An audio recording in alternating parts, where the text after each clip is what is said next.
Mga kahayop, hayop. Okay mga kahayop, ito po si kaalaman kay Greatest Estong. Ngayon po ay second video po natin.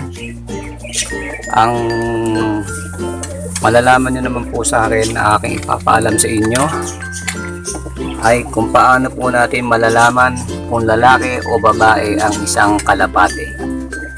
Kasi po marami po sa atin na nagkakalapate, iba-iba po ang mga sinasabi kung paano malaman kung lalaki o babae ang isang kalapate. So dito po sa aking video, simple lang po at legit po ito, legit po, at natutunan ko rin po ito sa isang vlogger na napanood ko sa YouTube.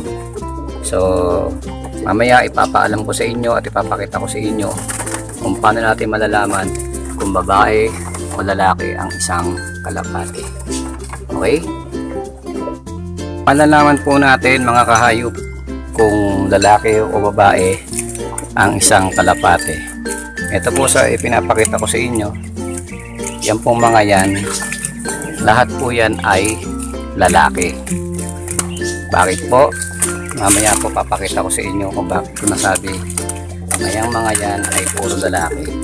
So nakikita nyo naman sa mga video, alam ko nakakanood kayo ng YouTube, at sa mga bago ng kakalapate at sa mga sanay ng mga lapate. Yung ganyang kaingay, yan nakikita nyo naman na parang nagsasabong, na parang guru. Isa sa sinyalis yan na lalaki. Pero hindi po lahat ng lalaki ay ganyan. So meron po ako isang technique na mamaya ipapakita ko sa inyo kung bakit ko nasabi na lahat yung kung yan ay lalaki. Okay. Ito pong nakikita nyo, yan yung pinapakita kong mga yan, lahat po yan ay babae. Bakit ko nasabi? Ngayon ipapakita ko na sa inyo kung bakit lahat sila ay babae.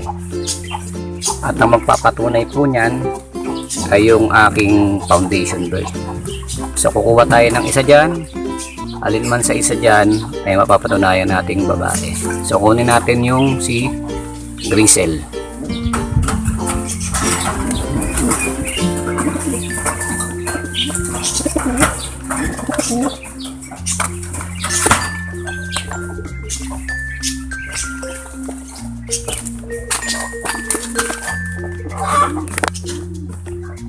Okay, kaalaman kay Greatest Estong. Ito pong si Grisel na anak ni Jana Arden po to. Ano po to, bali lahi po to ng Jana Arden na nakakross sa Waterhouse Bicard. Yan po, kung nakikita nyo yan, papakita ko sa inyo yung technique na nalalaman ko kung bakit ko nasabi na ito ay isang female o babae na kalapate. Ito po, yung sa kanyang paa. Sa kanya pong paa, pakita ko sa inyo. Ito pong may singsing, itong kaliwa. Tignan po ninyong mabuti yung kanyang paa. Apat po yan. Nakikita nyo, apat po yung daliri niyan. Ngayon, pagtatabihin nyo lang po itong daliri na to. Yung dalawa. Yan. Nakikita nyo po, pantay po, diba?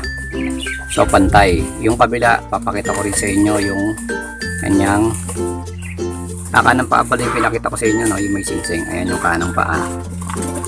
Ito naman po yung kaliwang paa niya, yung walang singsing. Kita nyo? Pantay rin po. Diba? So kaya ako siya nasabing babae. Okay, mamaya magpapatunay po sa inyo dyan yung kanyang magulang para malaman nyo na ito ay babae. Kuha pa tayo ng isa. Babae pa rin. Yan. Itong itim.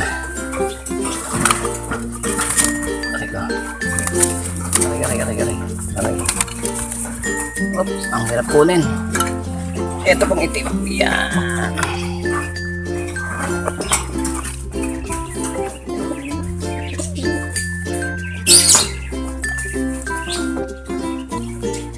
Okay mga kahayop, ito pong itim ay masasabi ko ring babae. Babae rin po to. Oo, babae rin po to. Female na kalapate. Pakita ko rin sa inyo yung kanyang paa. Yung kanang paa niya muna. Ayan. Kung mapapansin nyo, ayan. Kita nyo? Pantay rin po. Yung kaliwan paa, pantay rin po. So, isa po yan sa dahilan ko kaya ako nasabi na yan ay babae. Okay? So, masyado kasi nga haba yung ating video kapag lahat po sila ay kinuha natin. So, punta muna tayo dun sa lalaki para mapatunayan ko na yun ay lalaki naman. Okay?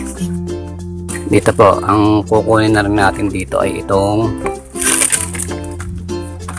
yun, si Pepperman. Kunin po natin yan. Ayan. Si Pepperman.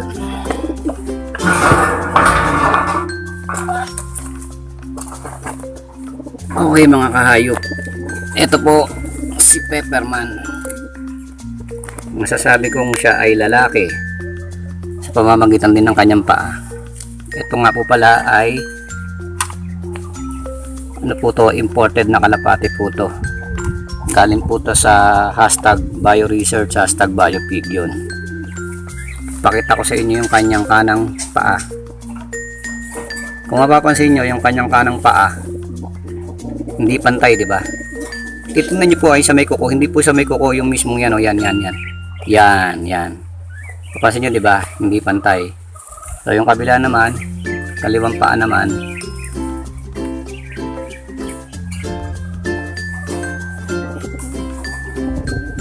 ayan.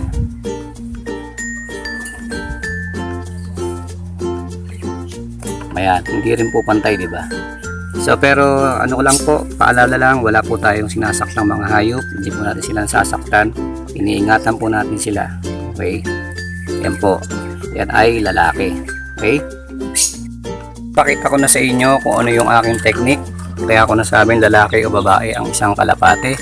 So lahat po na nandito ay puro lalaki po yan. Binukod ko po sila para hindi muna sila mag-itlog. Kasi kapag sama-sama silang mga flyers na may babae at lalaki, meron nung nag-iitlog. Dahil kapag may nag-itlog, babagsak lang po dyan, sasayang lang po ang itlog. Kasi wala namang pugaran. So kaya ang ginawa ko, puro lalaki muna to. Kapag naayos natin itong bagong kulungan nila, saka tayo gagawa na medyo malaki na sama-sama na po sila na may pwedeng babae at lalaki nasa flyers. Okay? Ipapakita ko nga po pala sa inyo yung kung bakit ko napatunayan na gano'n ang pagka ng kaalaman na inuturo ko sa inyo para malaman kung lalaki o babae ang isang kalapate. Pupunta po tayo dun sa breeder. Okay? Okay, mga kahayop, dito lang po tayo. Ito po ay breeder. Isang babae, isang lalaki po yan. Para mapatunayan po natin, ayun, tinatago nila yung itlog. May itlog po yan. So, yung nasa pugaran na yan, yan ay babae. Kung nakita nyo kanina, yung pinakita ko kung bakit babae, dun sa paan niya, mapagpantay ang daliri. Ito naman pong nandito sa pugaran, wala sa pugaran, lalaki po yan. So, unahin po natin yung lalaki para hindi po mabugaw yung babae na naglilimlim.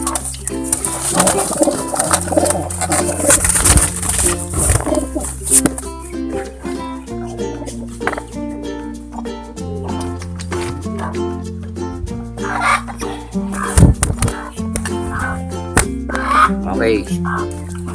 Ito po ha, papakita ko sa inyo. Ito po ay lalaki. Ito yung kanang paan niya. Kita nyo? Hindi ho pantay ang daliri niya. Makikita nyo, ano, hindi pantay daliri niya. Lalaki po yan. Sa kabila, yung kaliwa, hindi rin ho pantay. So, ibig sabihin lalaki po siya. Okay?